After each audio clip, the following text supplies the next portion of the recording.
سامعین اکرام، میرے ایمانی اور اسلامی بھائیو، السلام علیکم ورحمۃ اللہ وبرکاتہ۔ نحمدہ ونصلی علی رسولہ الکریم، اما بعد فاعوذ باللہ من الشیطان الرجیم، بسم اللہ الرحمن الرحیم۔ يا أيها الناس اتقوا ربكم الذي خلقكم من نفس واحدة وخلق منها زوجها وبث منهما رجالا كثيرا ونساء واتقوا الله الذي تساءلون به والأرحام إن الله كان عليكم رقيبا يا أيها الذين آمنوا اتقوا الله حق تقاته ولا تموتن إلا وأنتم مسلمون يا أيها الذين آمنوا اتقوا الله قولوا قولا سديدا يصلح لكم أعمالكم ويغفر لكم ذنوبكم ومن يطع الله ورسوله فقد فاز فوزا عظيما۔ اعوذ باللہ من الشیطان الرجیم، بسم اللہ الرحمن الرحیم۔ قل هو اللہ احد اللہ الصمد لم یلد ولم یولد ولم یکن له کفوا احد۔ صدق اللہ مولانا العظیم وبلغنا رسولہ النبی الامین الکریم، ونحن على ذلك من الشاهدين والساكرين والحمد لله رب العالمين۔ آئیے ہم اور آپ عقیدت اور محبت کے ساتھ درود پاک کی ہدیہ نچھاور کریں۔ ان اللہ وملائکتہ یصلون علی النبی یا ایھا الذین آمنوا صلوا علیہ وآلہ وسلموا تسلیما۔ اللهم صل على سيدنا سفينا مولانا محمد معدن الجود والكرم وبارك وسلم صلاة وسلاما عليك يا رسول الله صلی اللہ تعالی علیہ وآلہ وسلم۔ ابھی میں نے قرآن مقدس کی مشہور اور معروف سورہ اخلاق قل هو اللہ سورہ کی تلاوت کا شرف حاصل کیا۔ اس سے ہم اور آپ خوب ہی واقف ہیں کہ قرآن مقدس میں اللہ تبارک و تعالی نے چھوٹی سی سورہ اپنے شان کے لیے نازل فرمائی۔ اس میں پورا اللہ تبارک و تعالی کی صفتیں، اللہ کی شان اس سورہ کے اندر داخل ہیں۔ یہ چھوٹی سی سورہ ہے مگر قرآن مقدس میں چھوٹی سورہ ہے مگر اس کی فضیلت اور اس سورہ کی شان بہت بڑی ہے۔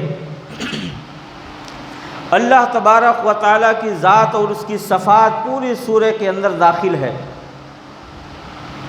یہ سورہ کو ہمیں سمجھ لینا،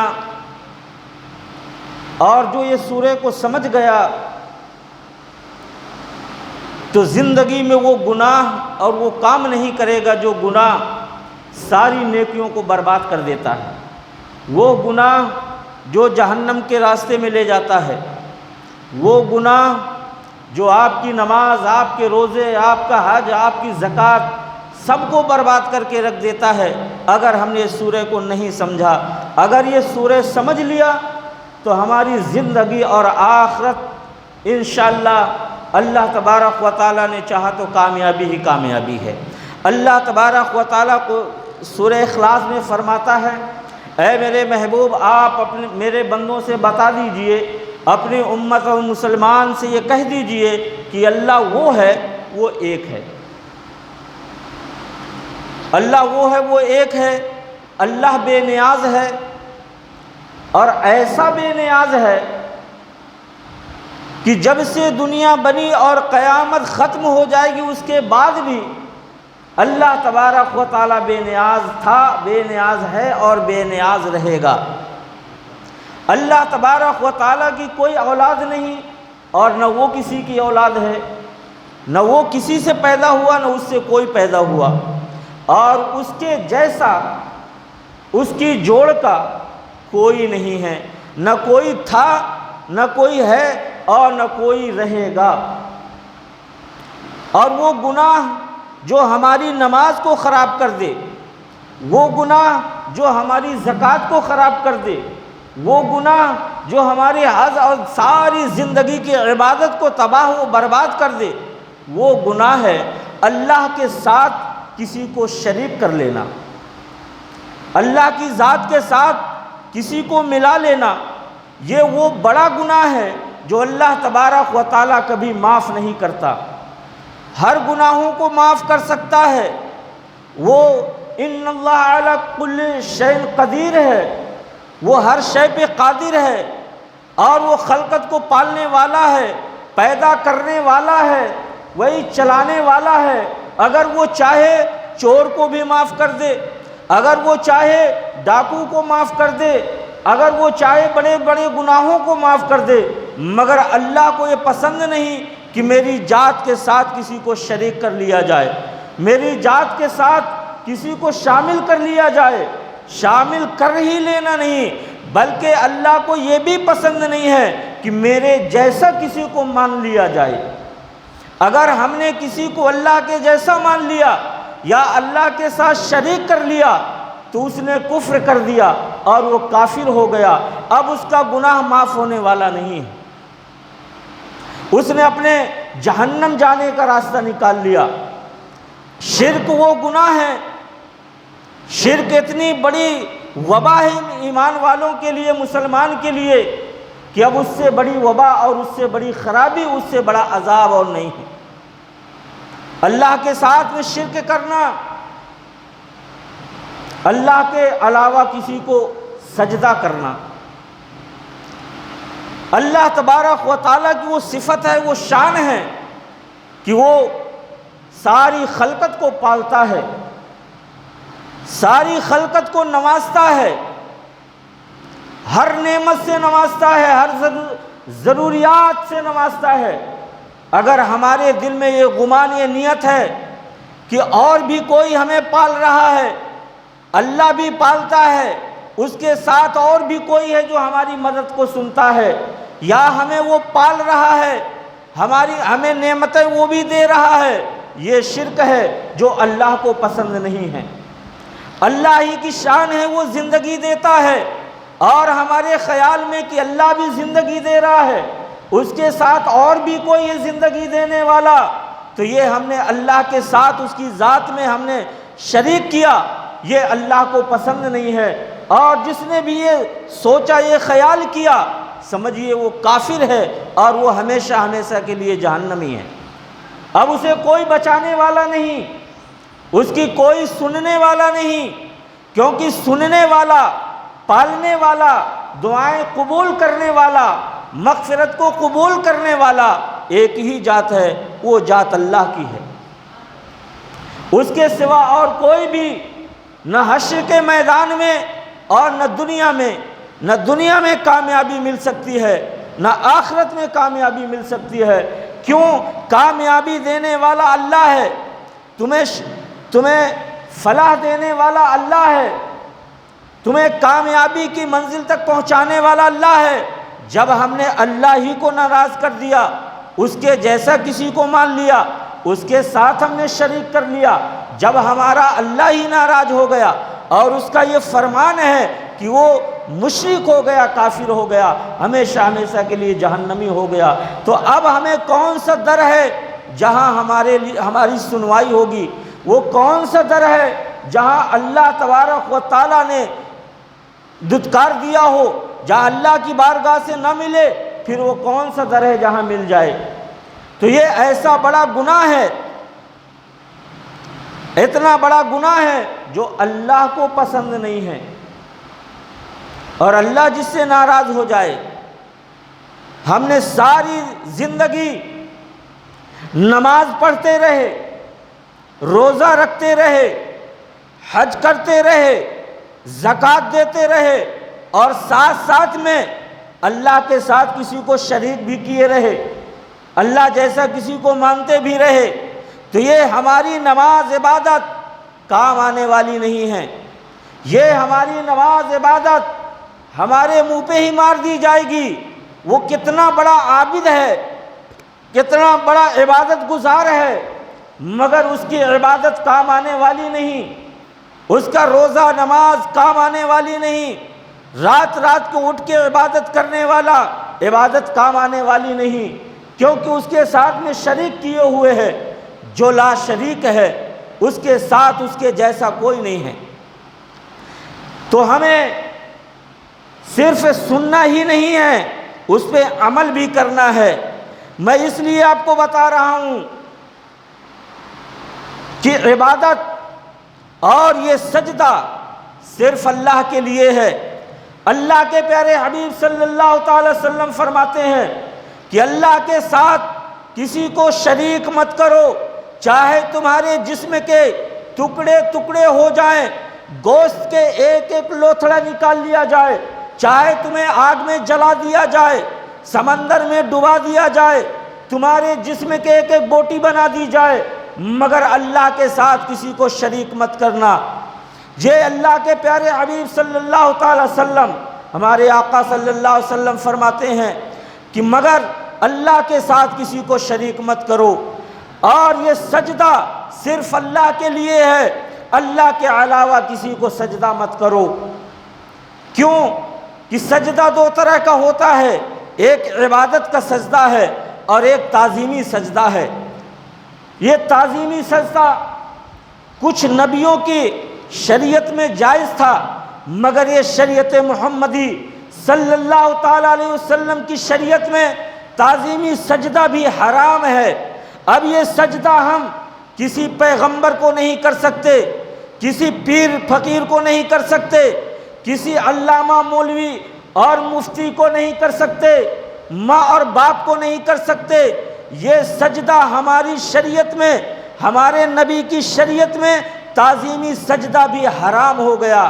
یہ سجدہ اگر ہوگا تو صرف اللہ کے لیے ہوگا، اللہ کے علاوہ کسی کو سجدہ جائز نہیں ہے۔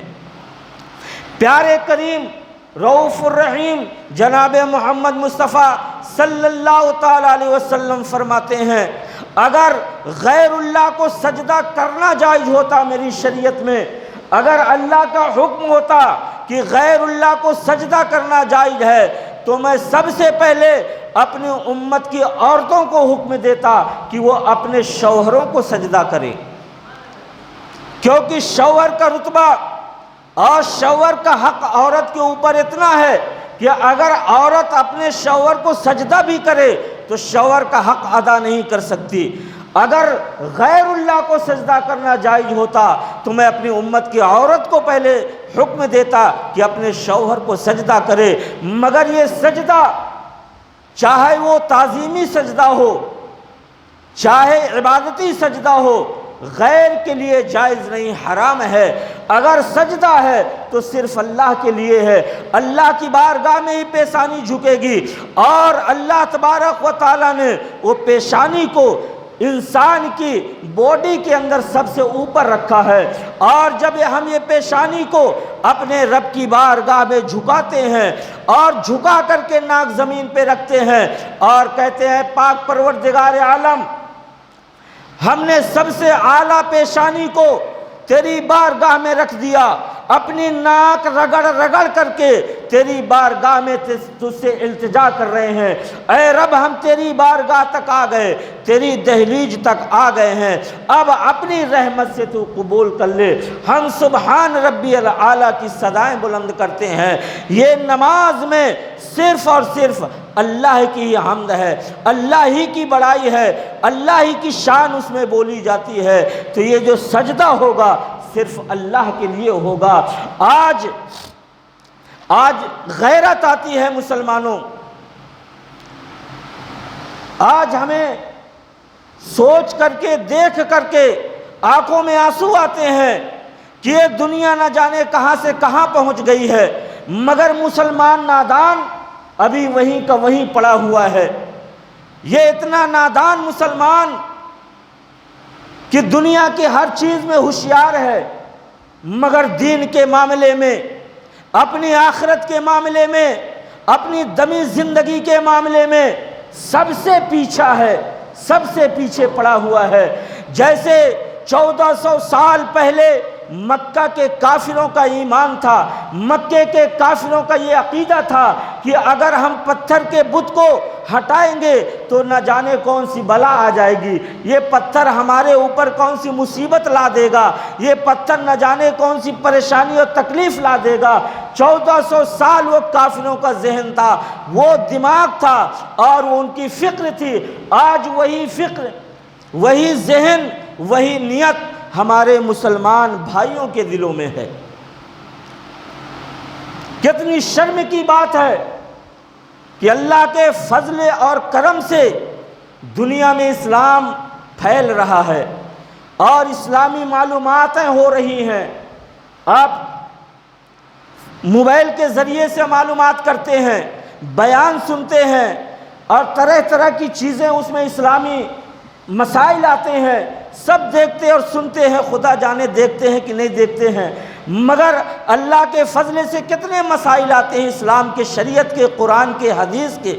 اگر ہم ایک ایک بات سمجھ لیں تو وہ ہماری زندگی گزارنے کے لیے، زندگی کو کاٹنے کے لیے، زندگی چلنے کے لیے، ہماری زندگی کے لیے کافی ہو جائے۔ مگر افسوس اس بات کی ہے کہ یہ ساری چیزیں ہیں، علم بھی پھیلا ہوا ہے، علم بھی بڑا ہوا ہے، جگہ جگہ علم ہے، مگر ہمیں، ہمارے دل میں، ہمارے ایمان میں، ہمارے بھیجے میں کون سی ایسی بات اور کون سا ڈر ایسا بیٹھا ہوا ہے کہ آج بھی مسلمان کے گھر میں سائیں بابا کی فوٹو لگی ہوئی ہے۔ آج بھی ہمارے مسلمان بھائی کے گھر میں ایک طرف قرآن رکھا ہوا ہے، ایک طرف آیت کریمہ کی اور آیت الکرسی کے تغرے لگے ہوئے ہیں، اور ایک طرف سائیں بابا کے پتھر کی مورتی رکھی ہوئی ہے۔ پیپروں میں بڑے بڑے اس کی فوٹو چپکائے ہوئے ہیں، اور اگر ان سے کہا جاتا ہے کہ یہ شرک ہے، یہ بہت بڑا گناہ ہے، تم اللہ کی ذات کے ساتھ کی شریک کر رہے ہو، اس پہ تمہارا عقیدہ اور ایمان ہے، اسے اٹھا کے پہلے نالی میں پھینک دو۔ اگر تمہارا ایمان مضبوط ہے، اللہ کی ذات پہ بھروسہ اور ایمان ہے، اگر تم مسلمان ہو، اسے نکال کے گھر سے باہر پھینکو، تو کہتا ہے یہ کوئی میرا دوست تھا، وہ دے گیا ہے، بچوں نے رکھ دیا ہے۔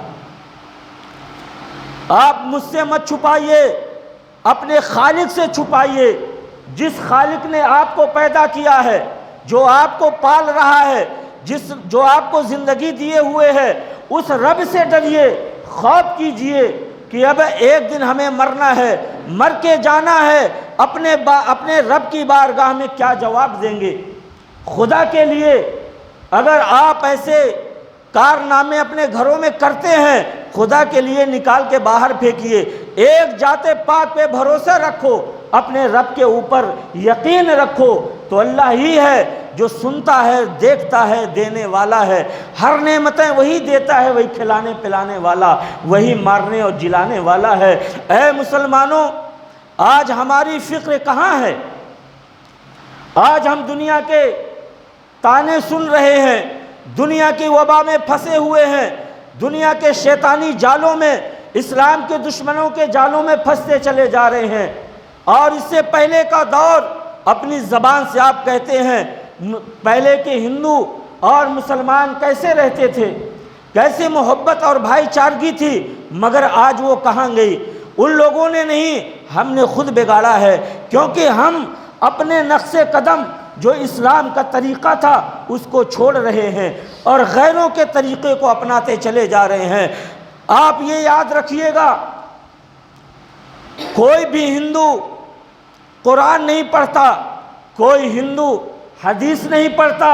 اگر ہندو پڑھتا ہے تو مسلمان کو پڑھتا ہے، مسلمان کے طریقے کو پڑھتا ہے، مسلمان کے چال چلن کو پڑھتا ہے کہ یہ مسلمان کیسے اپنی زندگی گزارتا ہے۔ تو ہندو قرآن و حدیث کو پڑھ کر کے فیصلہ نہیں کرتا، مسلمان کو پڑھ کر کے فیصلہ کرتا ہے۔ آج ہمارا وہی طریقہ اور رویہ رہا تو بتائیے پھر ہمارے اوپر ظلم و ستم نہیں ہوگا تو کیا ہوگا؟ آج ہم جو اللہ تبارک و تعالیٰ نے ہمارے لیے اہم عبادت بنائی نماز، قرآن مقدس میں 109 جگہ خلاصے کے ساتھ نماز کا تذکرہ کیا کہ نماز پڑھنا ہے، نماز تمہارے لیے ضروری ہے، نماز فرض ہے۔ 109 بار اللہ نے کھلے طور پہ نماز کے لیے حکم دیا اور 700 مرتبہ اشارے کے طور پہ حکم دیا، مگر آج مسلمان نماز سے کتنی دور ہے اور یہ بہانہ کرتا ہے مجھے خالی نہیں ہے، مجھے وقت نہیں ہے، مجھے ٹائم نہیں ہے۔ ارے غیرت کو جگائیے، اپنے ایمان کو جگائیے۔ آپ کو وقت نہیں ہے، آپ کو ٹائم نہیں ملتا، ارے کیا اسے ٹائم تھا جو 1,22,000 مربع میل کا بادشاہ تھا؟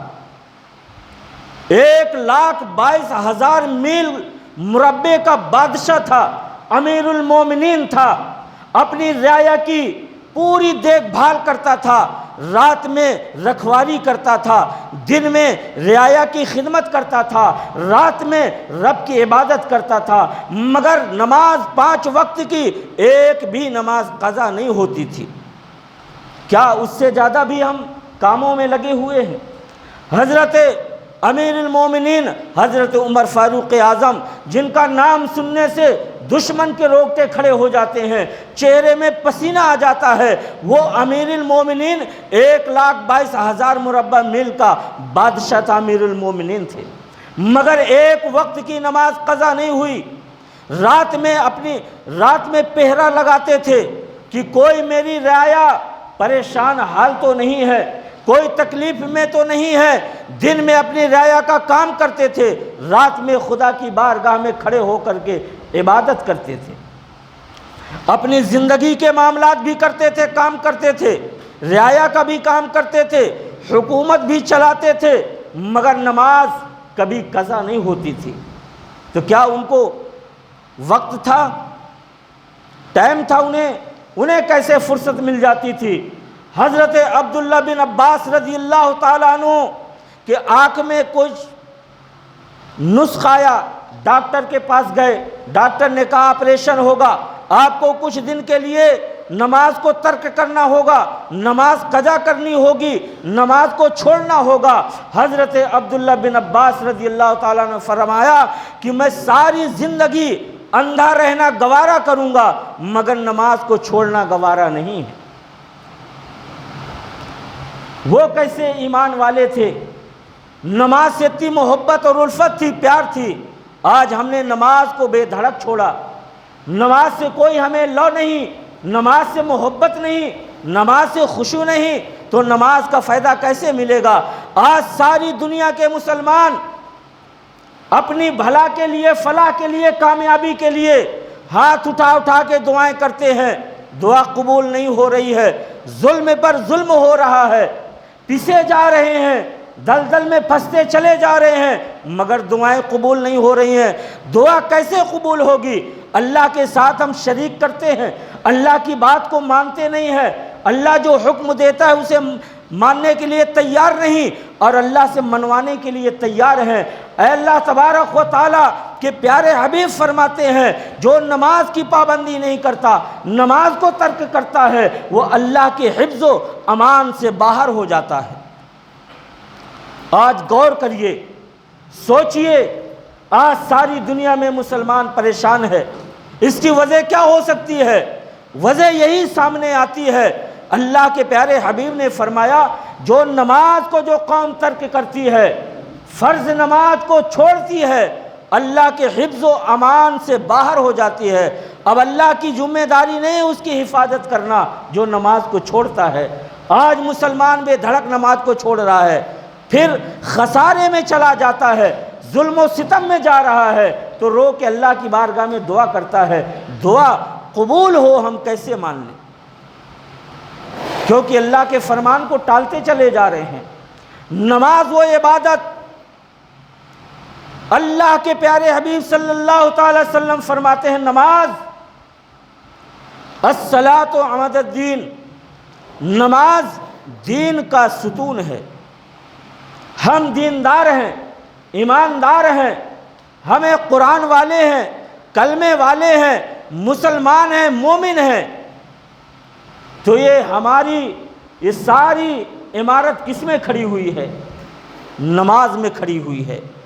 اور اگر سر سے نماز ہی نہیں ہے تو یہ ساری چیزیں ہماری بیکار ہیں، کیونکہ نماز ایک ستون ہے، ایک کھمبا ہے، اور عمارت کھڑی کرنے کے لیے کھمبا ضروری ہے۔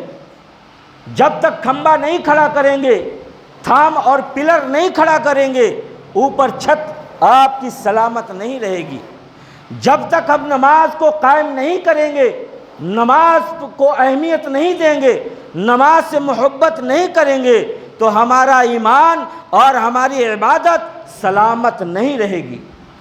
تو مسلمانوں، نماز کو اپناؤ، نماز کی پابندی کرو، نماز پڑھو۔ نماز وہ ہے کہ پیارے آقا صلی اللہ تعالی وسلم فرماتے ہیں الصلاۃ معراج المومنین، نماز میری معراج وہ تھی جس میں اللہ تبارک و تعالی نے اہتمام کیا، جبریل آمین کو بھیجا، براق کو بھیجا، مسجد اقصی پہنچے، ساتوں آسمان پار کیے، پھر لامکاں پہنچے، 70,000 پردے پار کیے، جب جا کر کے میں اللہ کے پاس پہنچا۔ یہ سارے اہتمام کیے اور اوپر جا کے جب سارے معاملات کو پار کیا تب جا کے میں اللہ کے پاس پہنچا۔ مگر میرے مومن مسلمان کی معراج سجدے میں سر رکھا اور اللہ کے قریب ہو گیا۔ الصلاۃ معراج المومنین، مومن کی معراج نماز ہے۔ اگر ہم چاہتے ہیں کہ ہم اللہ کے قریب ہو جائیں، اللہ کا قرب حاصل ہو، اور وہ کون مسلمان ہوگا جو یہ نہیں چاہتا ہوگا کہ ہم اللہ کے قریب ہو جائیں، اور سب سے بہترین طریقہ اللہ سے قریب ہونے کا نماز ہے۔ تو مسلمانوں، نماز سے قریب ہو جائیے تو اللہ سے قریب ہوں گے، اللہ کا قرب ملے گا، اور تمام خرافاتوں سے آپ پاک ہو جائیں گے۔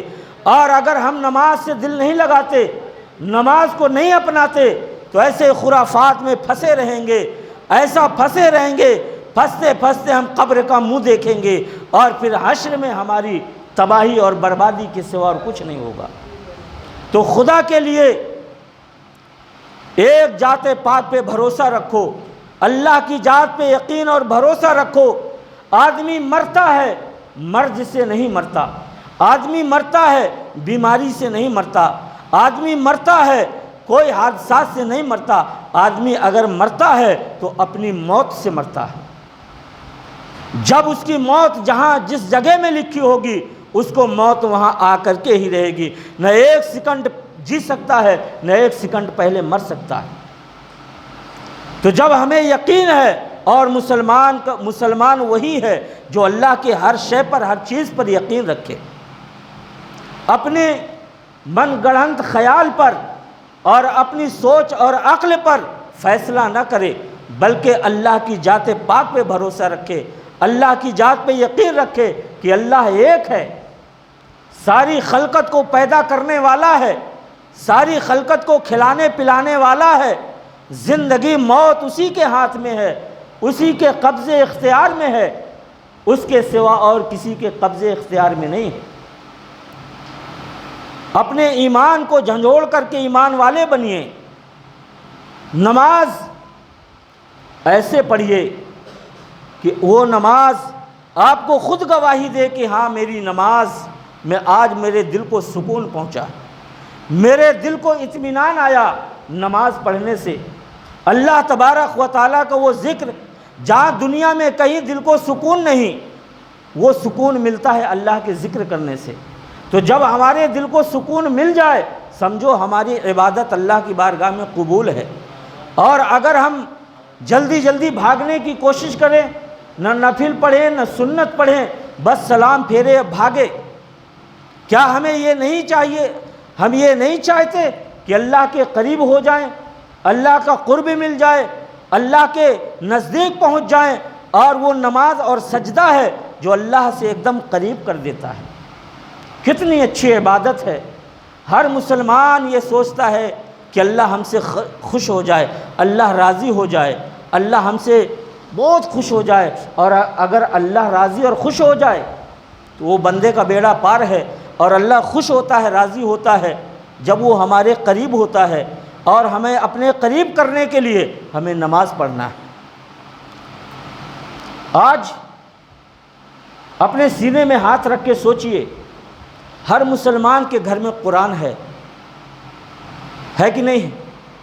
ہر گھر میں قرآن ہوگا، چاہے وہ پڑھتے ہوں، پڑھنے والا ہو یا نہ ہو، مگر قرآن ضرور ہوگا، ہے کہ نہیں؟ اب وہ قرآن کو رکھا ہے کس مقصد سے رکھا ہے وہ اللہ بہتر جانتا ہے، وہ بندہ جانتا ہے۔ وہ کس مقصد سے قرآن کو الماری میں چھپا کے رکھا ہے، 10 سال ہو گئے ہیں وہ کپڑے کے اندر لپٹی ہوئی رکھی۔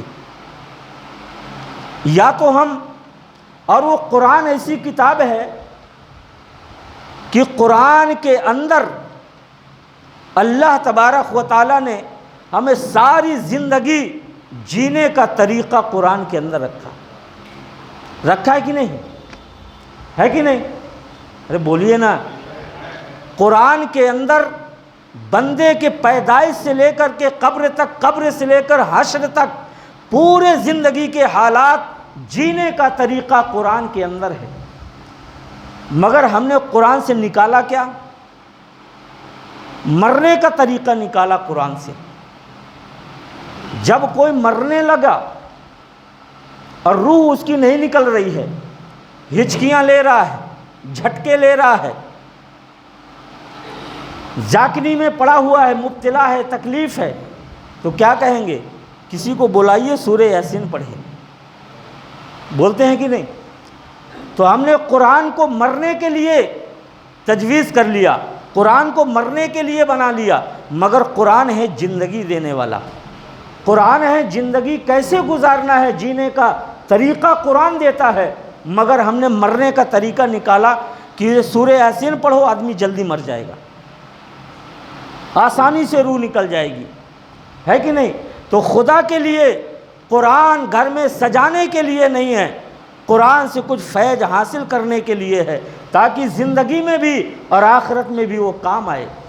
بے شک وہ ضرور کام آتی ہے، ہمیں فائدہ دیتی ہے، مگر اسے ہم استعمال کریں جیسے استعمال کرنے کا طریقہ ہمیں بتایا گیا۔